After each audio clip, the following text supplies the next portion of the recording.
Hello and welcome back. We're hanging out in this here star system that is not explored, but we're going to explore it. Forge World.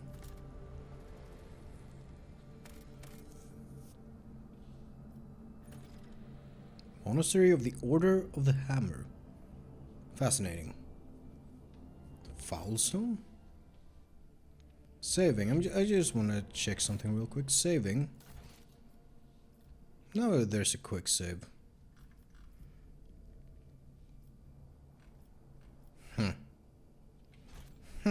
I say. Lord Captain, we have received transmission from Foulstone. It was sent by members of the Order of the Hammer. Votaries of St. Cognatius, whose monastery is the only settlement on the planet. Or rather, it used to be. Some time ago, a transport vessel, the Navica. Navica? Have I heard the name before? Loaded several thousand refugees from a planet belonging to rogue trader Winterscale. The Order of the Hammer has judged this invasion to be an act of aggression, and is asking your ladyship's protection.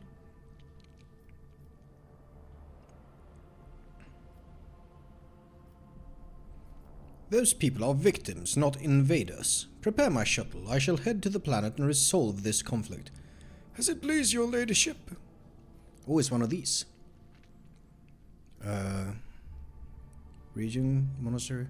Chronicle compiled by the humble archivist brother Petrikos. Well, I'm not familiar with him, but I don't know what this means.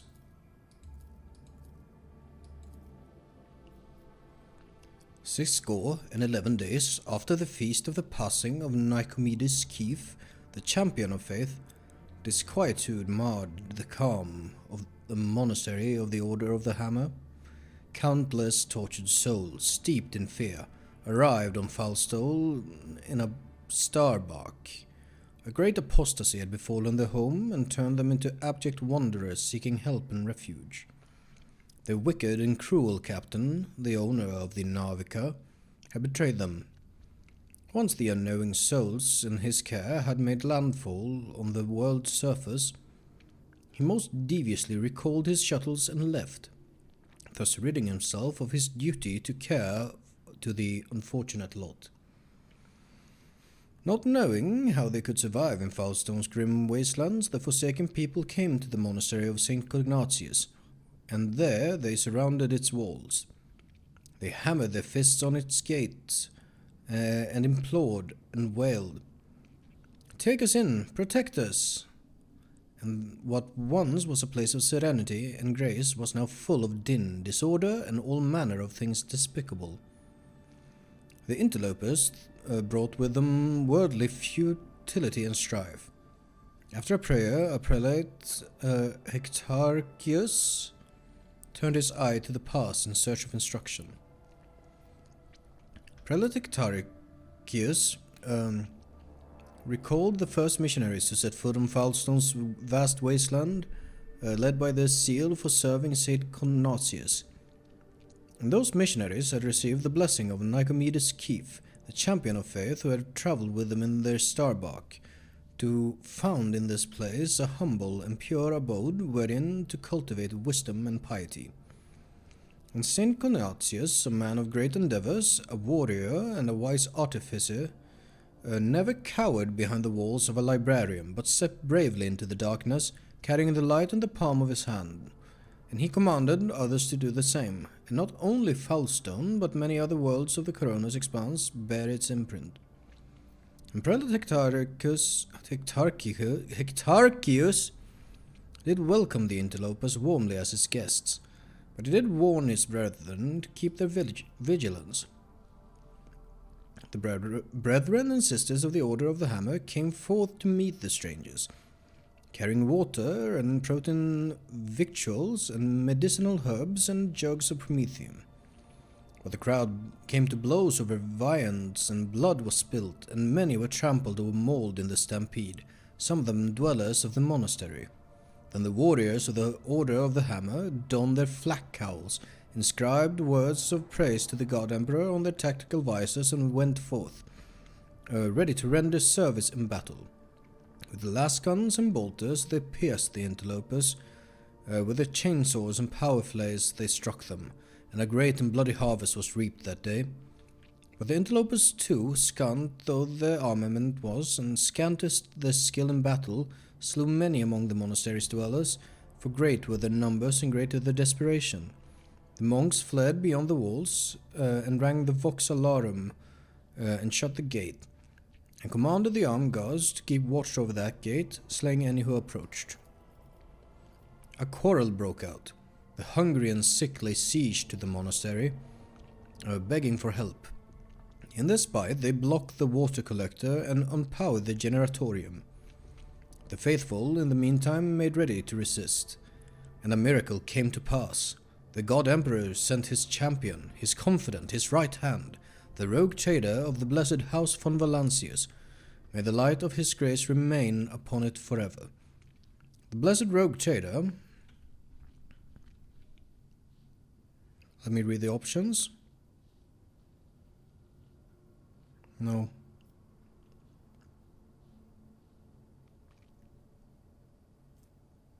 You will gain people. His, her, his. They forgot.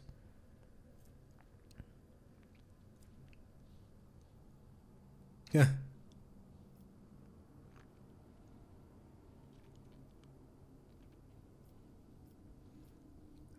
The blessed rogue trader extended a veil of protection over the interlopers, taking them into her care and thereby of all Foulstone with them. Humbly, the order of the hammer heeded the something about I just got a little achievement tracker thingy talking about something.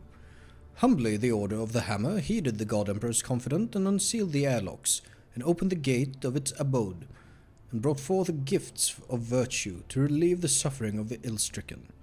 After a prayer, the architects set to work. In accordance with the saint's teachings and the parameters set forth in the standard template construct, they erected spacious living quarters and sturdy fort walls for the planetary militia, and a spacious auditorium wherein to trade and store goods, and a proud sensorium within those walls. Clerks and servo bondsmen would maintain order and keep statistical records. And a new, yet righteous way of life came to Foulstone, and the people rejoiced, and all was good. Ooh, I have a settlement? Colony. Oh my god. Fucking... Ooh, let's go. Only certain worlds, usually the most habitable, are suitable for establishing thriving colonies ripe for development. Completing projects and colony events can earn the rogue trader unique rewards that cannot be obtained through any other means. Projects are the backbone of colony development. Completing them requires resources that can be obtained by exploring planets and cosmic anomalies. Completing a project takes time. While you continue your travels throughout the Corona's expanse, you will receive a notification on the screen when a project is finished, informing you that the reward can now be claimed. I wonder how they track time.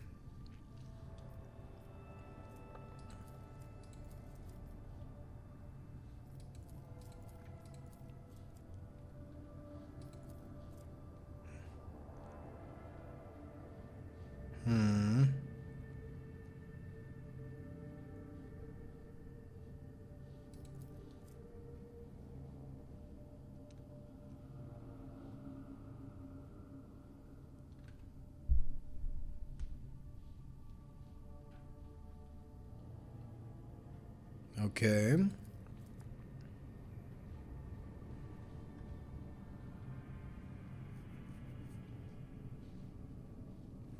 That's a little fun. That's pretty fun.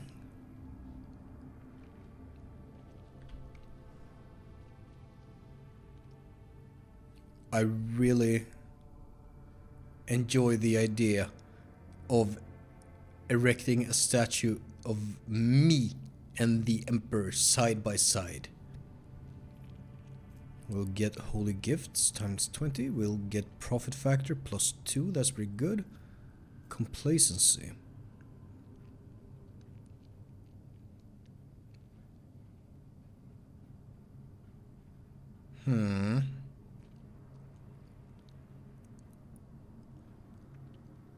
Profit factor and the speed of projects.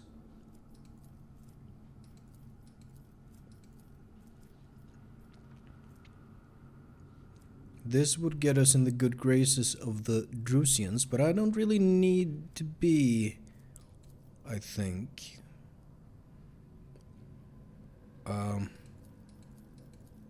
Security.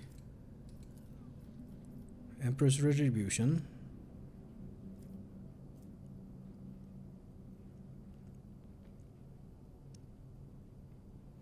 That's actually kind of good though.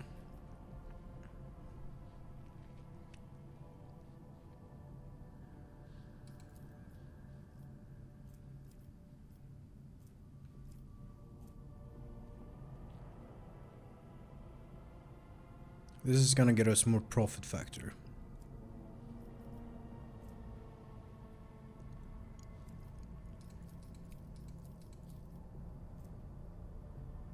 Prow shield.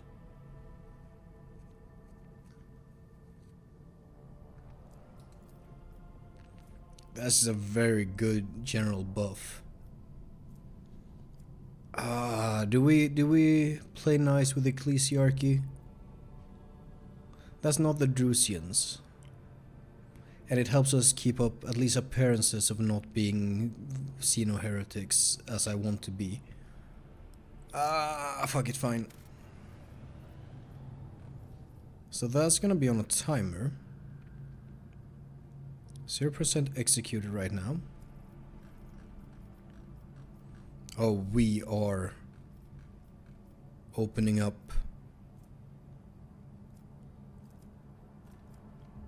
Maglev Railways. I always enjoy building infrastructure in like Civ games and such.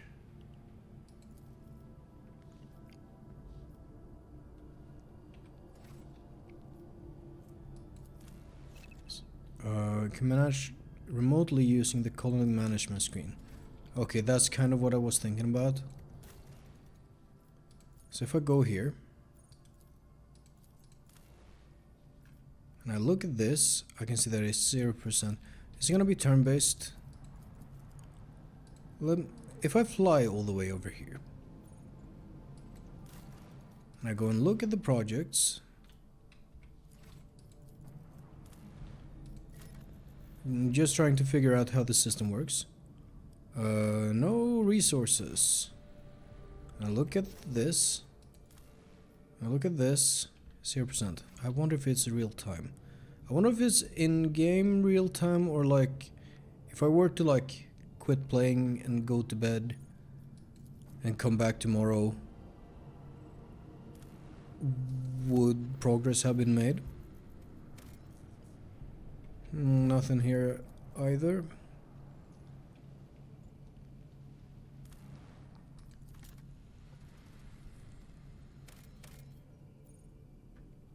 The name is familiar. I've seen it somewhere in my observer's reports. The name? I think I know what was in that report, esteemed interrogator, but it is probably best if I don't say it aloud.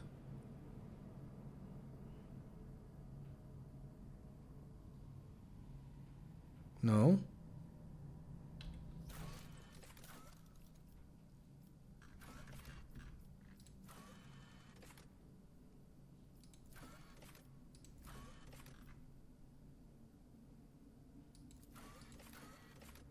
Oh. I had heard about the Navica.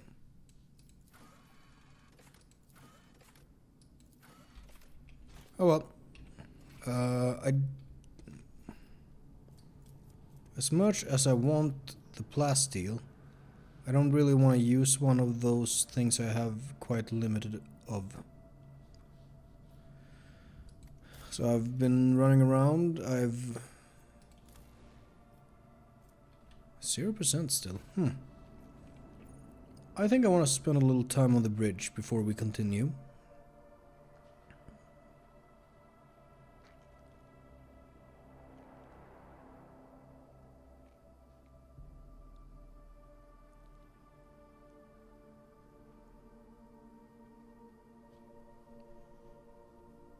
Any day now. When are we gonna meet the Space Marine? The Space Wolf that I keep seeing in the loading screens every now and then. How are we doing? Abelard? No, that's fine. Lord Captain. Let's go speak to Pascal. It's been a little while.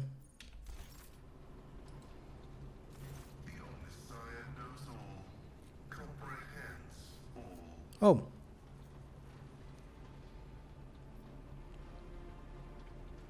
Let's let's get his input as well. I doubt you have any expertise on this, but what gift do you think I could give Jai? Given the high status of the unit von Valancius and her services rendered to the Adeptus Mechanicus, perhaps a request for special leniency for the unit Jai Hidari. The sentence of oblivion without servitorization that is stipulated for her crimes may instead be commuted to immediate redemptive servitude in perpetuus. Then, hypothetically, in time she would be able to compensate for a small portion of the sacrileges she has committed. I hope I won't end up like It would be a most generous gift. However, this act I hope I don't piss off Pascal too much. deserved. Strange messages have been appearing in the ship's log. What do you know about this, Era? This statement is true. Algorithmic violations have been recorded, as a result of which I twice performed an offering to the cogitators of corrected data vows and ruled out the possibility of sabotage. I hypothesize that the violation is a consequence of the discontent of the ship's machine spirits. I recommend a procedure of placation of the honored spirits for the glory of the Omnissiah and the steel angels sent by him. I want to know the truth about you. The request is approved. I did conceal certain information. I was a student of Archmagus Amanat, but I committed an act of betrayal after What unlocked this information? sacred dogma. What did Amanat do? He fell into schism and challenged the sacred boundaries of knowledge. The blessed Amanat claimed the limits of what is permitted must be expanded, because by refusing to explore certain law, we find ourselves in contempt of the seventh universal law. Comprehension is the key to all things. I like this Amanat fellow. My mentor put forth a thesis claiming that we have stagnated, that ritual is now nothing but a cage for souls and false worship of the Omnissiah. He sought to break the cycle of mindless repetition because he saw the inevitable demise of our faith and all humanity at the end of it. I like that a lot.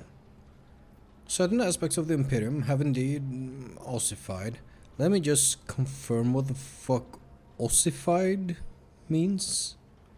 It's another one of those words that are a little bit too big, a little bit too long for my tiny little brain.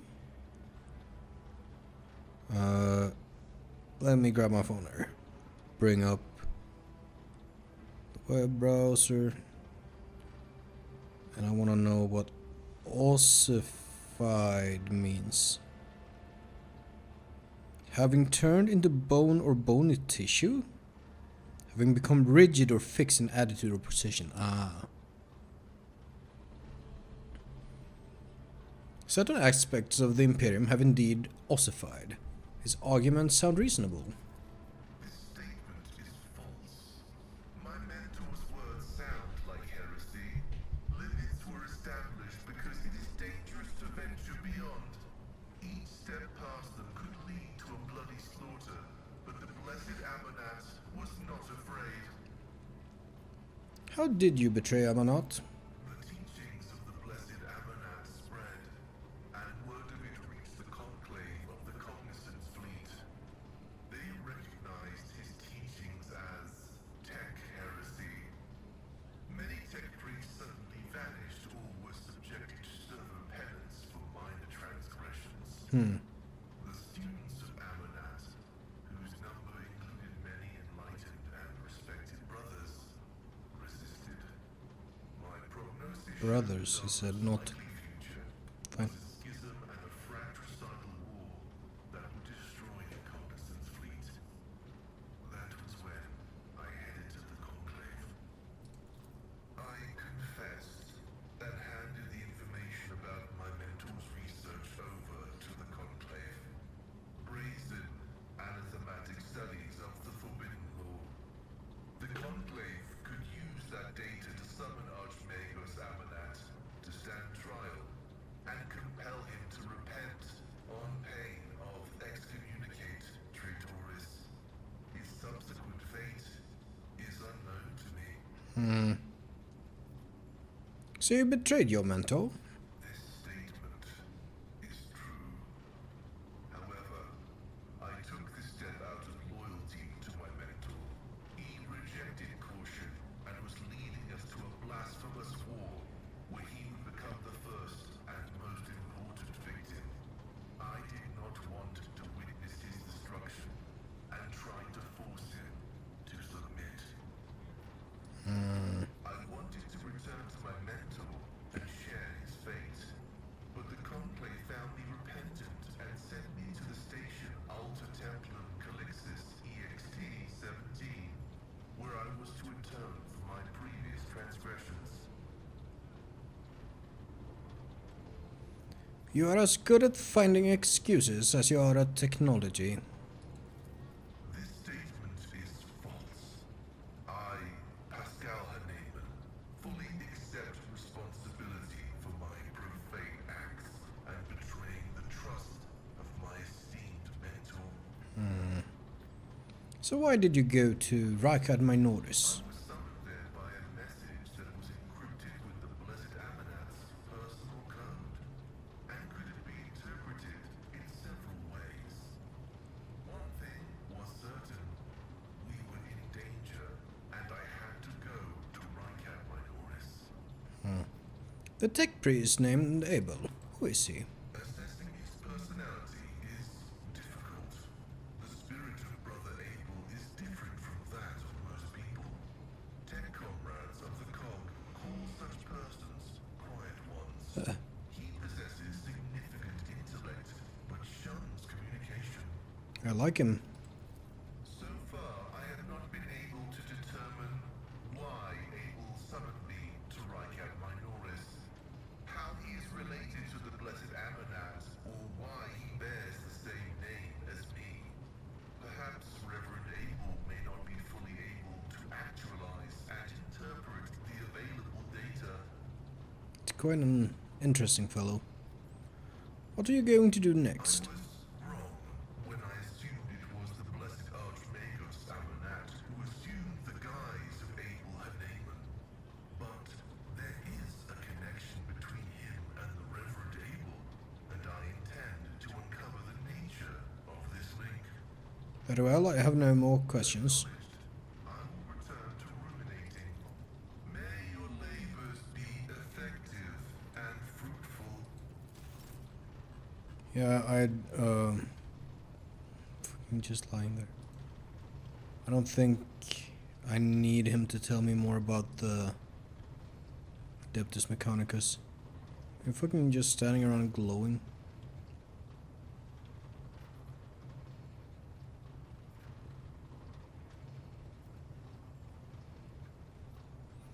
You seem to have a very strong reaction to what Argenta said by the broken lens. It was just my nerves playing up. I don't remember that. Something about our little saint doesn't sit right with me, and I trust my gut. Oh sure, she seems straight as an arrow and as predictable as a hangover after drinking. But when when I look at her, something about her makes my brain itch. So, After that conversation, I tried to listen to what was being said about her. Beyond the door, what I heard was strange. Blood in her past, twilight in her present, and something like a star leading her. But where is it leading her? I saw several roads, and all of them frightened me. oh, look at that guy. He's T-posing in the background. What does it all mean? If I knew, I would have told you. Hearing things clearly requires cooperation from the other person you know. But that cobra just hisses and spits its venom at me. I don't trust her one bit. Maybe we should warn Argenta. Oh yeah, you go ahead and tell her the wicked Psyker has divined something about her. She'll be so pleased and grateful, and of course she'll listen to what you have to say. No, that would be pointless. And anyway, I'm not even sure what it all means. Maybe the danger is to her, or maybe the danger's coming from her. Awareness succeeded. Dira's voice is full of animosity, but you also detect concern, even a hint of pity and compassion. I find it funny still that Cassia is helping me out with that. Other subjects. What kind of gift could I give Jai, do you think? Well, it would have to be something that screams, "Look how much the rogue trader loves me," in the faces of everyone she meets. Like a fabulous gown beyond anything that even the noble women of Dargonus can acquire. A princess of smugglers would love the opportunity to rub the nobility's noses in her newfound privileges. I sense some hostility in that. So did you know Theodora from Valencia as well? None of the officers knew the Lord Captain well. Not even Abelard, and she was always closer to him than anyone else. She told me from the off that if I ever listened to anything in the warp about her without her permission, I'd be going out through the airlock. I'm not an idiot, so I never stuck my nose where it didn't belong. Only when I was asked.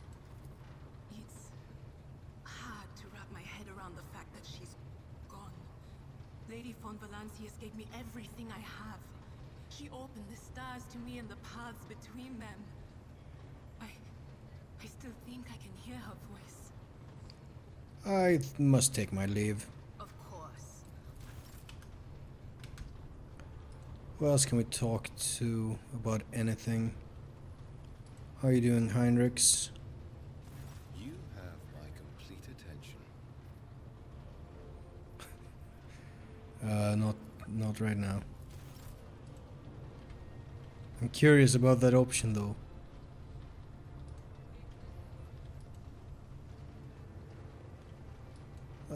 Argenta? Greetings. Might as well ask her too. If you want to do her good, give her a dose of conscience and a fear of the Emperor. That is what she truly needs. But if you want to please her, give her some meaningless jewelry, expensive and shiny. Such baubles wield magical power. I like to imagine she's a bit more complex. We'll see.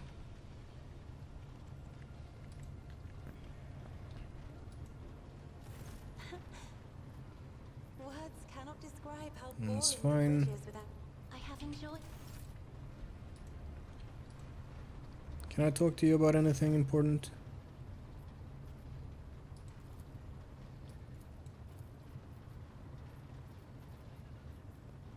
The Vox Spirits bought anything interesting lately? I'm not gonna read everything.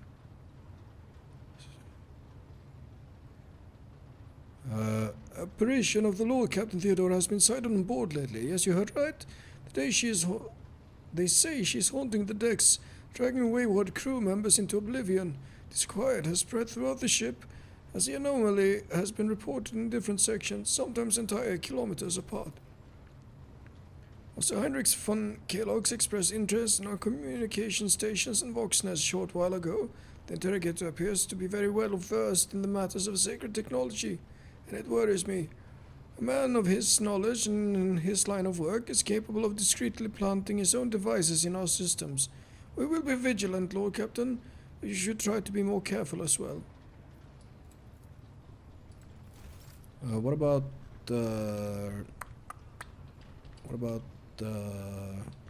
this gentleman? We have helmsman as well. I don't. Oh.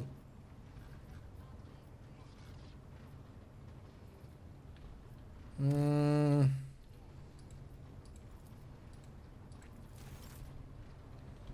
here comes the hard part. I'm not entirely sure how the whole gift thing is going to work even. But I can talk to her at least. May the Exalted One protect you. Have you grown bored with our little talk, Sherry? Is this it? Is there a sweeter subject in the universe to discuss, Sherry? You have my full attention. Are we an item? Ask the rose if it likes to receive the kisses of the sun every morning. Ask the sand dune if it likes to feel the caressing and playful touch. Wow, you're something, eh? Hear my answer, Sherry. Then let us both be silent together about this beautiful feeling, Sherry. Oh. So, just out of curiosity, I'm gonna quick save here. Talk to him.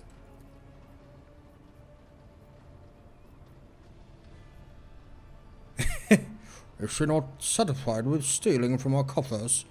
I humbly apologize. Certainly, your ladyship, all will be taken care of.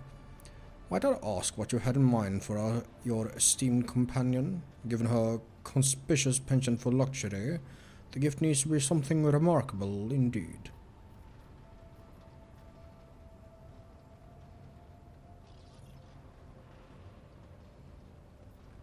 Can I just get her a ship?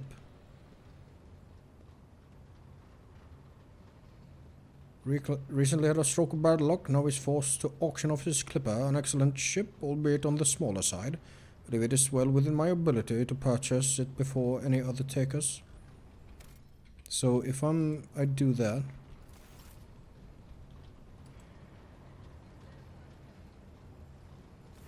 May the Exalted One protect you.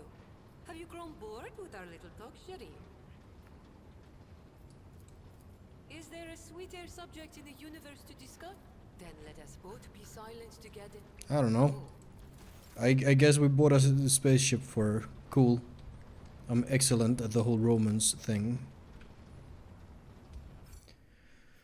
Let's chart ourselves a new course and leave this system where we now have a colony. And how is the project going? 0% executed. Interesting.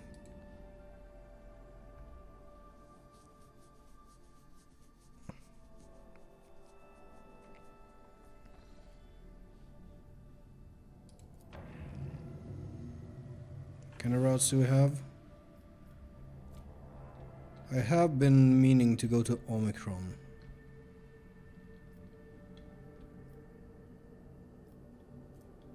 I mean, I'll try and go everywhere. Ah, is this where Janus is? Should we prioritize? Let's actually travel to Omicron. Your ladyship, I humbly ask that you grace me with an audience. I simply must inform you of a series of outrageous breaches of discipline that threaten to dissipate the dynasty's coffers. Huh.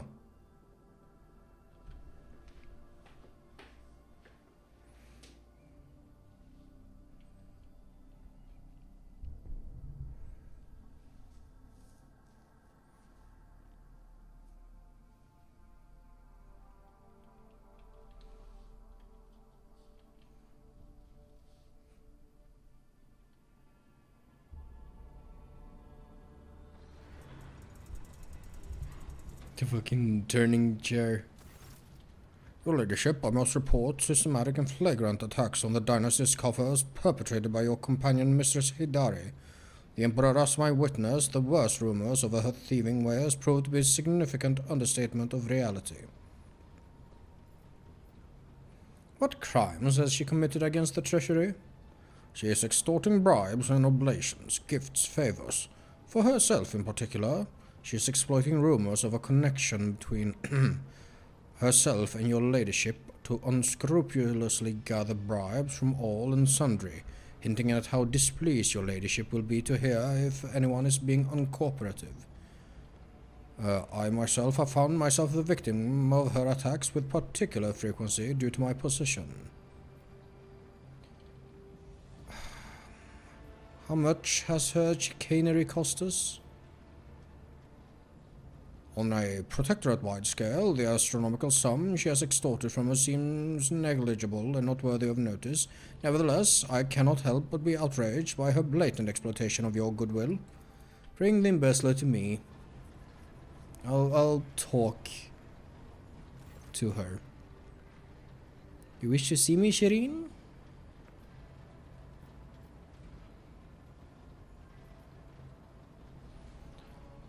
I have been informed that you have been soliciting bribes.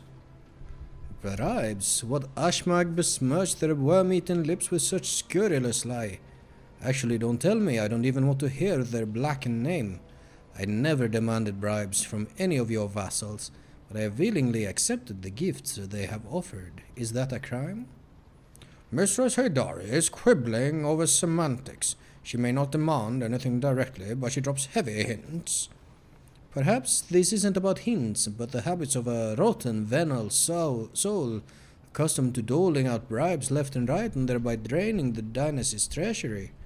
I'd be curious to know, Dunrock, how much of the von Valancia's fortune you have squandered by handing out bribes to people who did not ask for them.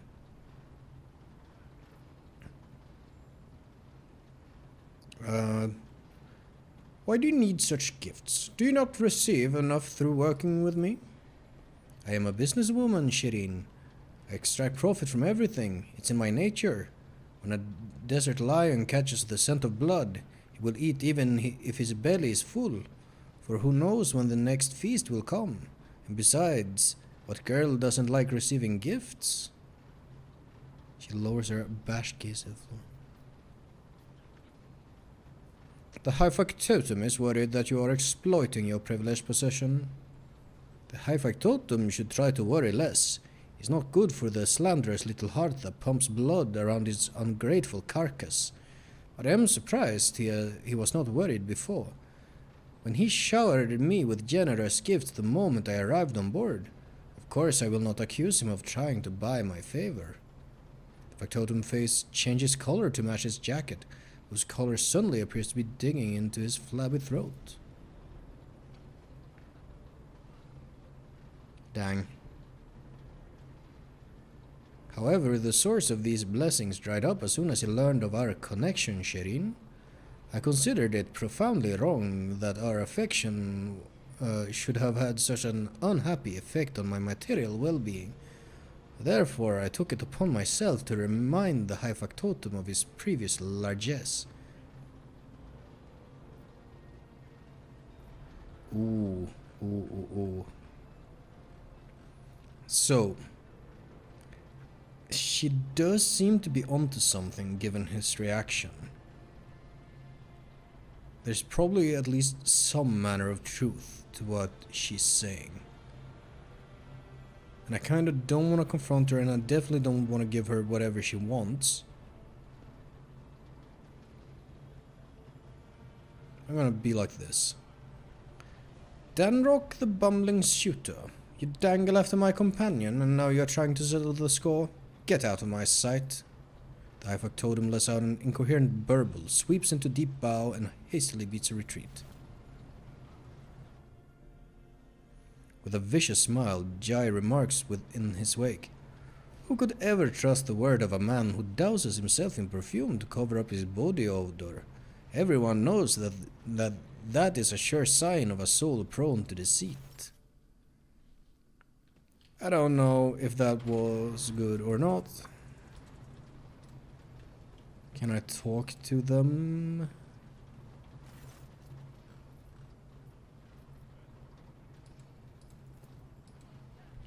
Well,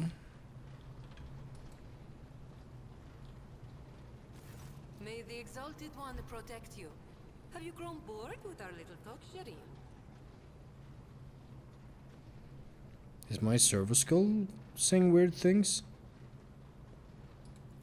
The Exalted One himself must have put the words of truth into its mouth, Shireen. I'll talk to her about that Oh, at a I later have time. no doubt you will.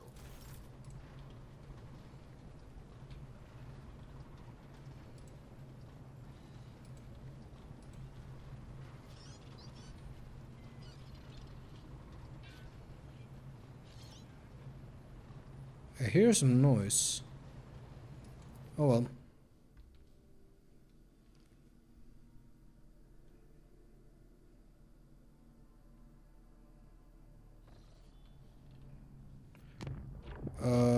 We made it to Welcome in Omicron.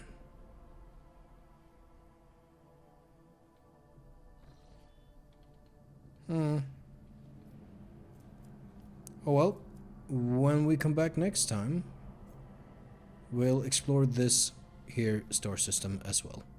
See you later.